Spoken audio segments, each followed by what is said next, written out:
So ఈరోజు మనతో పాటు ఒక స్పెషల్ గెస్ట్ ఉన్నారు. ఆ గెస్ట్ ఎవరో కాదు, senior cardiologist doctor Anuj Kapadia గారు మనతో పాటు ఉన్నారు. నమస్తే సార్. నమస్తే అండి, how are you? Super sir, ఎలా ఉన్నారు? ఆల్ వెల్ అండి. సో అంటే కార్డియాక్ పైన మనం మాట్లాడబోతున్నాం సార్. నేను కూడా సైన్స్ స్టూడెంట్నే.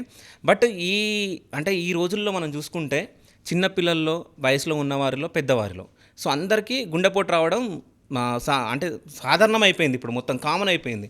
అంటే ఎందుకు అసలు గుండెపోటు ఎందుకు వస్తుంది? లైఫ్ స్టైల్ అండి, most important thing life style.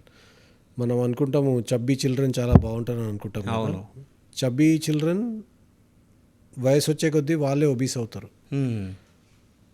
Thin children generally elderly ఏజ్లో కూడా they will remain thin. So childhood obesity అంటాం కదా, childhood obesity has a direct relation to adult obesity.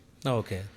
మనము ఇప్పుడు చూస్తూ ఉంటే పిల్లలు జంక్ తింటున్నారు, అవుట్డోర్ స్పోర్ట్స్ ఏం ఆడట్లేదు, ఐప్యాడ్ బేబీస్ అవుతున్నారు. అవును.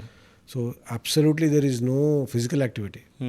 ఆ ఫిజికల్ యాక్టివిటీ లేక తిండి జంక్ తిని చిప్స్ ఈ ప్యాకేజ్డ్ ఫుడ్ అంతా తిని ఆబ్వియస్లీ ఒబీస్ అవుతారు, అన్హెల్దీ అవుతారు. దానివల్లనే ఇవన్నీ ట్రాన్స్లేట్ అవుతాయి. ఇప్పుడు మా పేరెంట్స్ కానీ మా గ్రాండ్ పేరెంట్స్కి హార్ట్ ప్రాబ్లమ్స్ 60-65 తర్వాతే విన్నాము. అసలు యంగ్ ఏజ్లో వినలేదు యాక్చువల్లీ. అవును. నేను కార్డియాలజీ చేసి ఇప్పుడు 20th ఇయర్ ఆఫ్ ప్రాక్టీస్ ఇది. మేము చదివేటప్పుడు మేల్స్లో after the age of 55, females after the age of 65 అనేవాళ్ళు.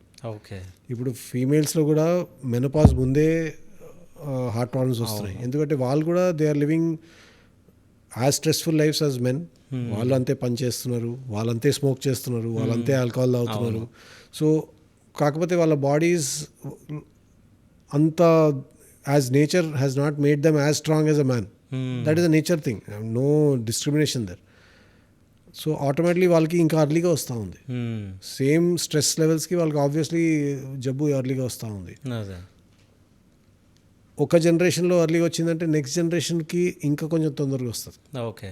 So if somebody has got it at age of 50, next generation may get it at the age of 45. So అట్లా younger అవుతూ ఉంది, అన్ని younger పీపుల్లో ఇంకా ఎక్కువ అవుతూ ఉంది. ఓకే. ఈ జంక్ వల్ల ఈ 20-25 వాళ్ళ నైట్ డ్యూటీస్, వాళ్ళు చేసే నైట్ కాల్స్ వల్ల వాళ్ళు తినే జంక్, మనం స్లీప్ సైకిల్ అంతా డిస్టర్బ్ అవ్వడం, ఈ అన్నిటి వల్ల కూడా ఆటోమేటిక్లీ వాళ్ళకి అర్లీగా బ్లడ్ ప్రెషర్ రావడము, ఒబీసిటీ ఉండడం, ఒబీసిటీ వల్ల షుగర్ రావడం, ఇవన్నీ యంగర్ ఏజ్ గ్రూప్స్లో వస్తుంది. సో